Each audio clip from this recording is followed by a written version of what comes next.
Question number 7 की general form A P of X plus B over P of X is equals to C ही है, ठीक है। लेकिन यहाँ तो पी ऑफ एक्स हमें डिनोमिनेटर में लिखा हुआ नहीं नज़र आ रहा, तो इसको समझें कि ये पी ऑफ एक्स 1 ओवर में कैसे लिखा हुआ है, ये कैसे इसकी स्टैंडर्ड जनरल फॉर्म बनती है। देखिए मेरे पास एक वैल्यू, कोई भी random value, x is equals to 2/3। Here x denominator is 1। अगर आप डिनोमिनेटर को, इस फ्रैक्शन को पूरी को फ्लिप करते हैं तो आपको दोनों तरफ फ्रैक्शंस को फ्लिप करना पड़ता है।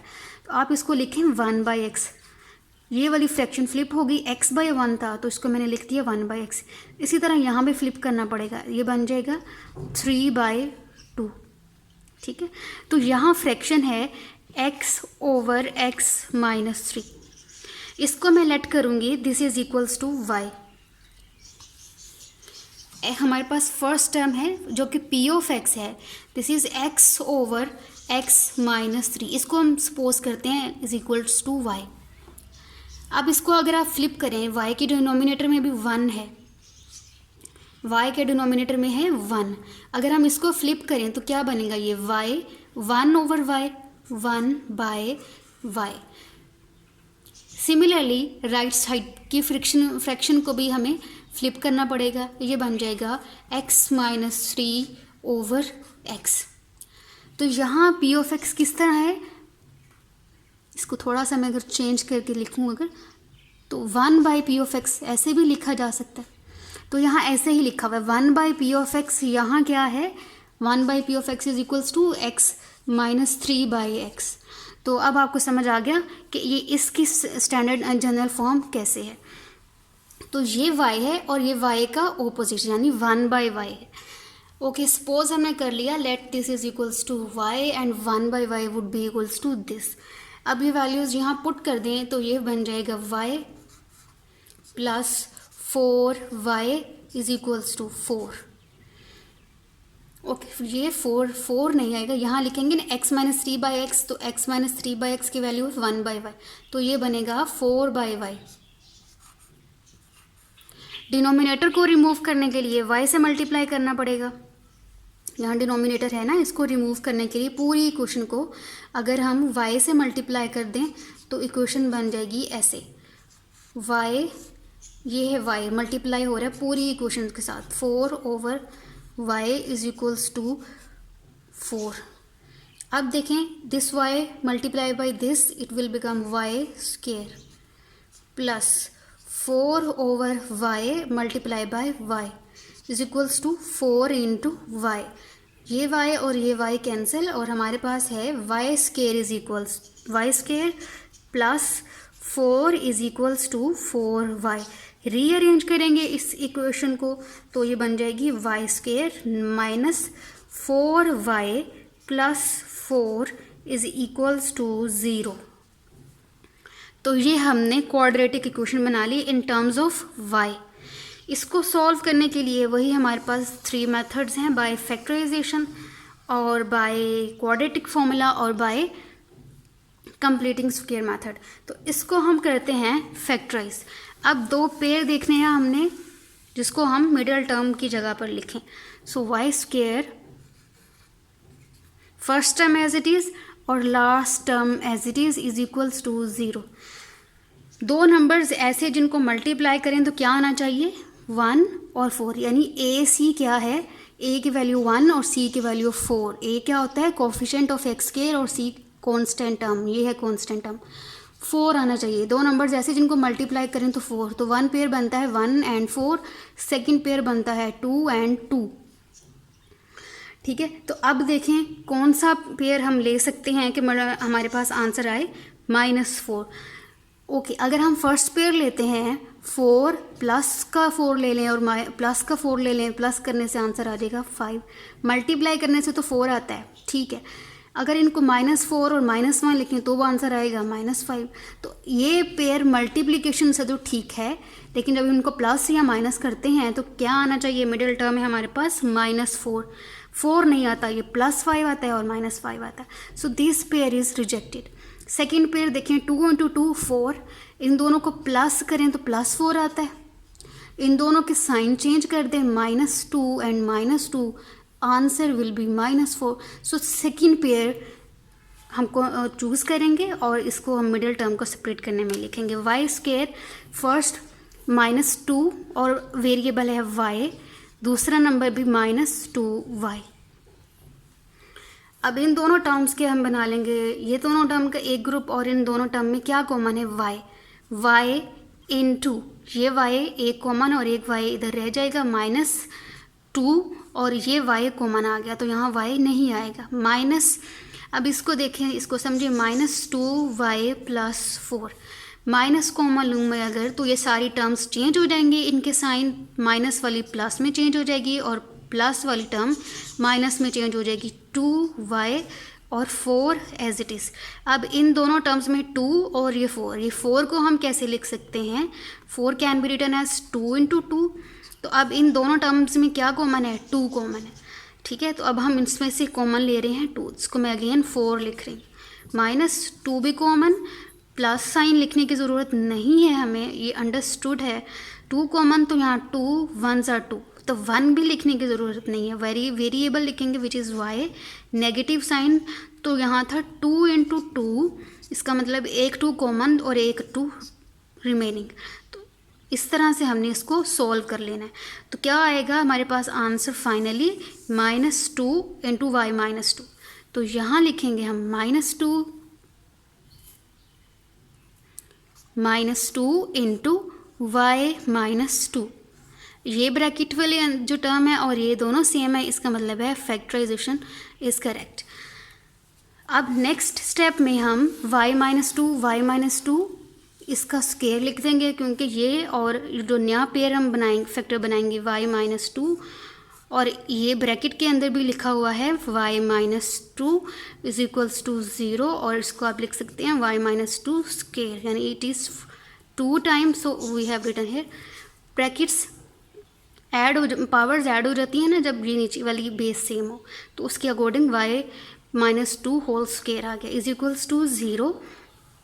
अंडर रूट ले लें अगर हम दोनों तरफ, 0 को अंडर रूट क्या लेना, तो y -2 = 0, y = 2, y की वैल्यू है यहाँ से x/x - 3, तो अगेन हम इसकी वैल्यू पुट कर देते हैं, x/x - 3 = 2। इसको कैसे सॉल्व करना है, अब हमारे पास फ्रैक्शन है, ये एक तरफ फ्रैक्शन है और एक तरफ होल नंबर है, तो होल नंबर के डिनोमिनेटर में भी 1 होता है, तो 1 मल्टीप्लाई होगा x के साथ, और ये जो 2 है ये मल्टीप्लाई होगा x - 3 के साथ, तो यहाँ पे आ गया x = 2x - 6, ठीक है जी। तो इसको हम कैसे करते हैं अब, x, अच्छा जी 2x, और यहाँ x वेरिएबल पॉजिटिव रखना है हमें, x की वैल्यू चाहिए। अगर हम ऐसे लिखेंगे x -2x हो जाएगा यहाँ, तो यहाँ x की वैल्यू हो जाएगी नेगेटिव, और उसको पॉजिटिव बनाने के लिए आपको एक और स्टेप करना पड़ेगा। तो उससे अवॉइड करने के लिए जब आपने इन दोनों को कंबाइन करना है, वेरिएबल सेपरेट करना है अब हमने, यानी जो x वाली टर्म्स है उनको एक तरफ और जो कॉन्स्टेंट टर्म 6 है उसको एक तरफ लिखा रहने देंगे। तो अब हम x को यहाँ ले जाएंगे और 6 को यहाँ ले आएंगे। इससे भी बचने का सिंपल तरीका ये है कि आप ये वाले जो टर्म 2 × x - 3 इसको लिख लें पहले, 2x - 6 = x, 2x, इस x को ले आए इधर, ये बन जाएगा -x, और ये 6 है, -6 है, कॉन्स्टेंट टर्म है, इसको ले जाएं इधर, तो ये बन जाएगा +6, 2x - x, answer is x = 6, ठीक है जी। तो अब x की वैल्यू सोल्यूशन सेट निकालना है हमने, तो x का इस क्वेश्चन का सोल्यूशन सेट क्या है, x की एक ही वैल्यू आई है हमारे पास, तो solution set is only 6। Question number 8 भी क्वेश्चन नंबर 7 की तरह जनरल फॉर्म है, a × p(x) + b/p(x) = c, और वो कैसे है, ये बिल्कुल क्वेश्चन लास्ट क्वेश्चन की तरह ही है। ये हम इसको हम सपोज करेंगे y और ये 1/y। यहाँ देखिए 4x प्लस 1, यहाँ 4x minus 1, 4x minus 1, 4x plus 1, ये दोनों टर्म्स एक दूसरे का ऑपोजिट हैं। सो हम करेंगे लेट, ये वाली जो फर्स्ट टर्म है, let y is equals to 4x plus 1 over 4x minus 1। तो ये टर्म इसका ऑपोजिट है, ये वाली टर्म इस टर्म से ऑपोजिट है, तो ये बन जाएगा 1/y। So 1/y is equals to 4x minus 1, ये ऊपर चला जाएगा न्यूमरेटर में और न्यूमरेटर डिनोमिनेटर बन जाएगा 4x प्लस 1। ठीक है जी। तो अब हम सब्स्टिट्यूट करते हैं इस क्वेश्चन में। First term was y plus ये बन जाएगा 1/y इज इक्वल्स टू, इसको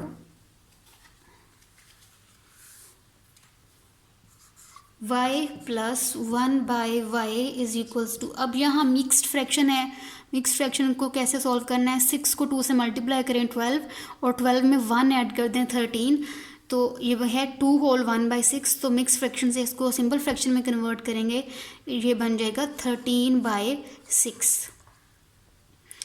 सिमिलरली यहाँ पे अब डिनोमिनेटर है इस फ्रैक्शन में हमारे पास, तो डिनोमिनेटर को कैसे रिमूव करना है, 1/y, y से पूरी इक्वेशन को दोनों तरफ मल्टीप्लाई कर देंगे। तो मल्टीप्लाई करने से क्या होगा, y into y plus 1/y is equals to 13/6, y square plus 1, ये y जब मल्टीप्लाई होगा 1/y के साथ तो ये दोनों कैंसल आउट हो जाएंगे, तो इसलिए हमारे पास रह गया 1 is equals to 13/6 into y। ठीक है जी। अब इसको रीअरेंज कर लें, y स्क्वेयर, ये y वाली टर्म है इसको हम इधर लेकर आएंगे तो ये बन जाएगा -13/6 इंटू y, और ये है constant term plus 1 is equals to 0।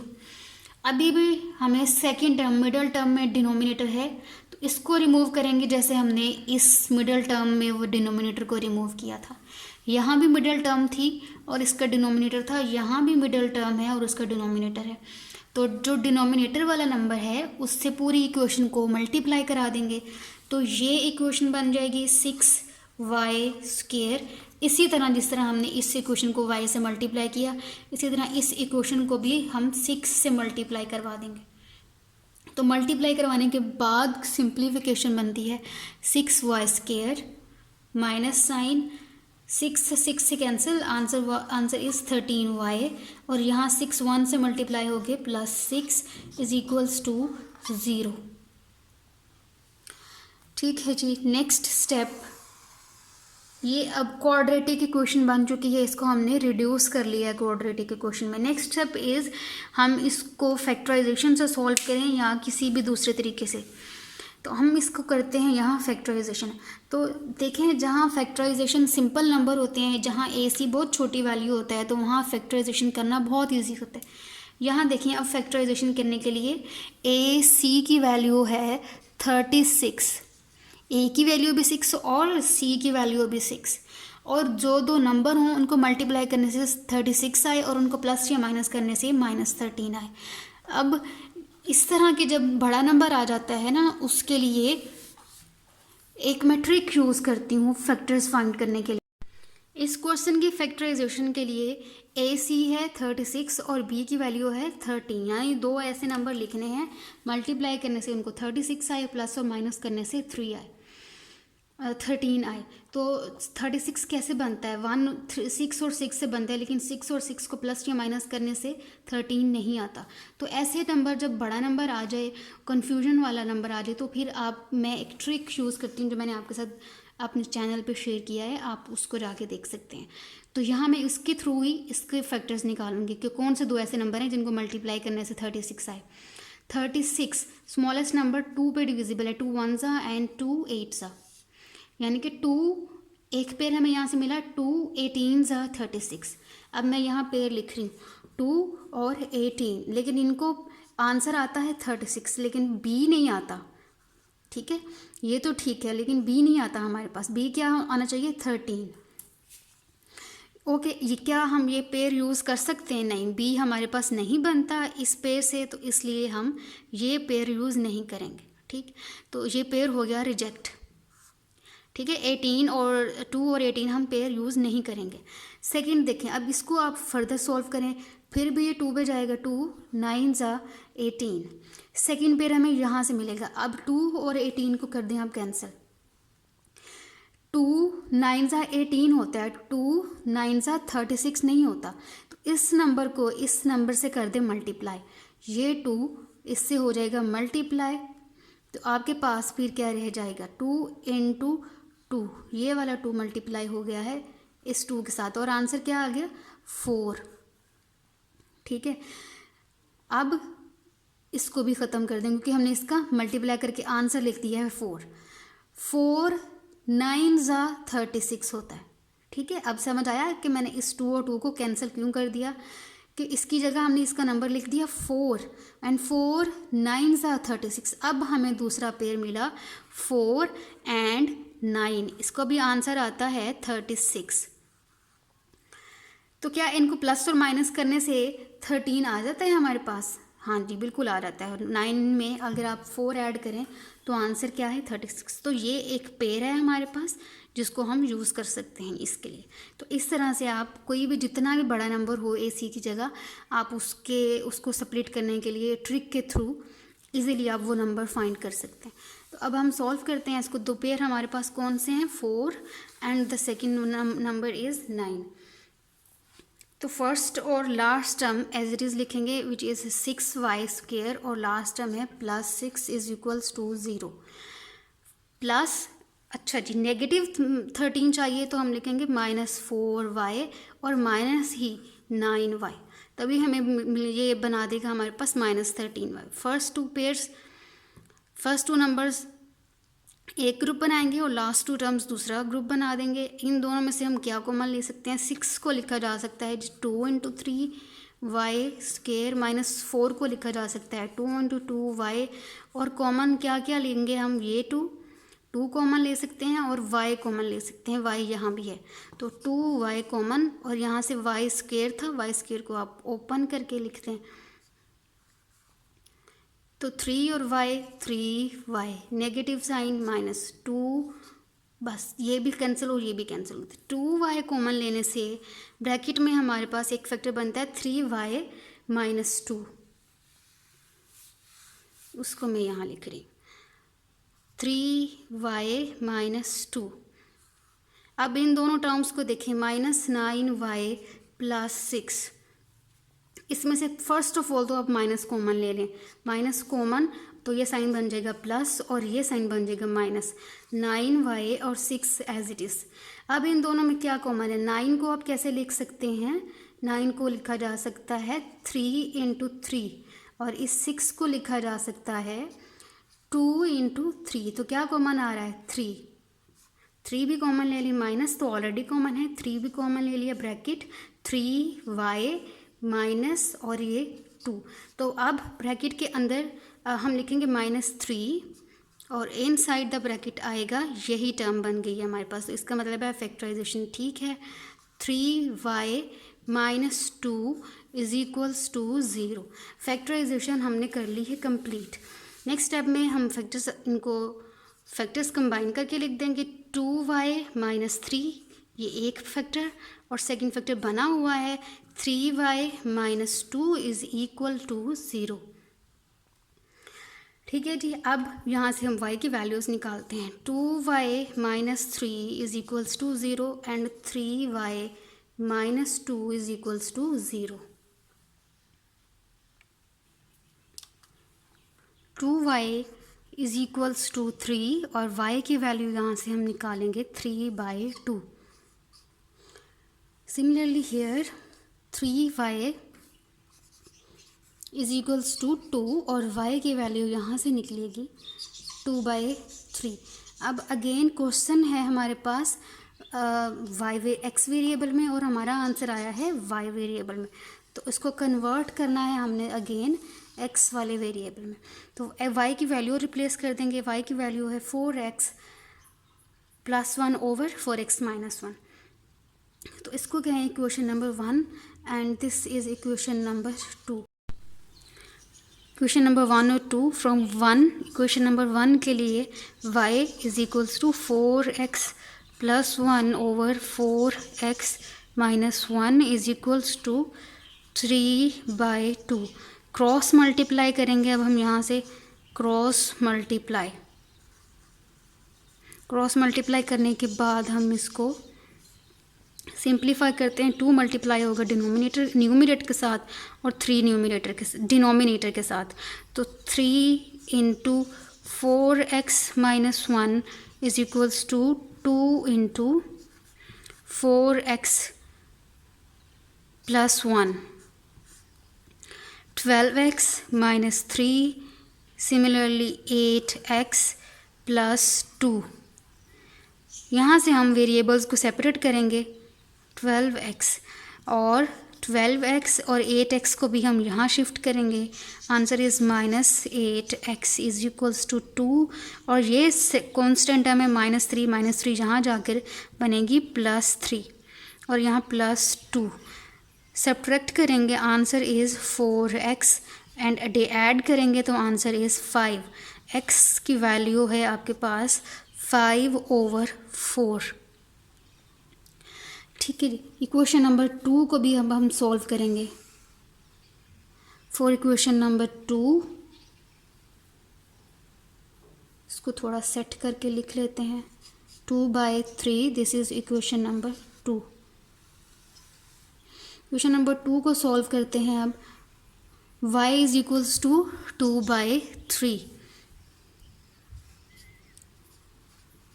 From equation number 2 4x + 1 over 4x - 1 =